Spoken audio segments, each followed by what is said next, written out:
অহা 12 তাৰিখে আমি তিনিটা দল বহিম আৰু আপোনালোকে জানে আমি এটা ৰাষ্ট্ৰীয় দল আমাৰ ৰাষ্ট্ৰীয় পাৰ্লিমেণ্টাৰী বোৰ্ড আছে ৰাষ্ট্ৰীয় নিৰ্বাচন সমিতি আছে জ্যেষ্ঠ নেতৃবৃন্দ আছে আমাৰ কোৰ কমিটি আছে আমি সকলো বহি আমি এখন ভোটৰ কৰিম কিন্তু আজি মই আপোনালোকক ক'লো এইবেলি আমাৰ ইভিপিএলৰ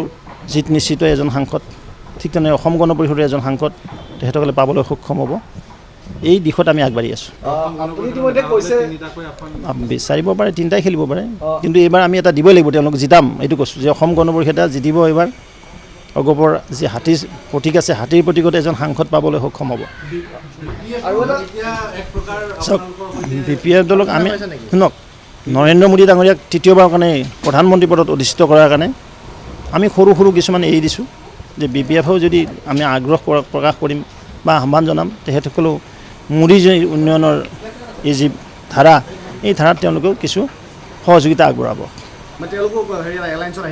মই এইটোৱে ক'লোঁ যে তেওঁলোকৰ পৰা সহযোগিতা আমি বিচাৰিম মোদীজীক তৃতীয়বাৰৰ প্ৰধানমন্ত্ৰী পদত অধিষ্ঠিত কৰাৰ কাৰণে নাই জিতিবই তেওঁলোক কাৰণ বহুদিন ধৰি তেওঁলোকে শুনক বহুদিন ধৰি শুনক কেইখন খেলে নাজানো কিন্তু এইবাৰ তেওঁলোকে খাতা খুলিবলৈ সক্ষম হ'ব লোকসভাত মই সেইটো ক'বলৈ গৈছোঁ কাৰণ যোৱা দুটা লোকসভা তিনিটা লোকসভাত যদি আমি চাওঁ তেওঁলোকে শূন্যত মাৰি আছে 2009ৰ পিছত জিতিব পৰা নাই 2009ত মোৰ মনত আছে তেতিয়াও আমি এলায়েন্সত আছিলোঁ অসম গণ পৰিষদ আৰু ভাৰতীয় জনতা পাৰ্টি তেজপুৰ চিটখন তেওঁলোকে জিতিছিল জোচেফ টুপ্পৰ ডাঙৰীয়া 2014 আৰু 2019ত অসম গণ পৰিষদ জিতিব পৰা নাই কিন্তু এইবাৰ তেওঁলোকে বিজয় হাঁহি মাৰিবলৈ সক্ষম হ'ব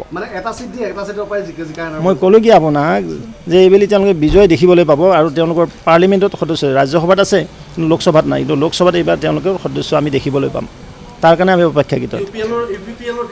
ইউপিএল থাকিব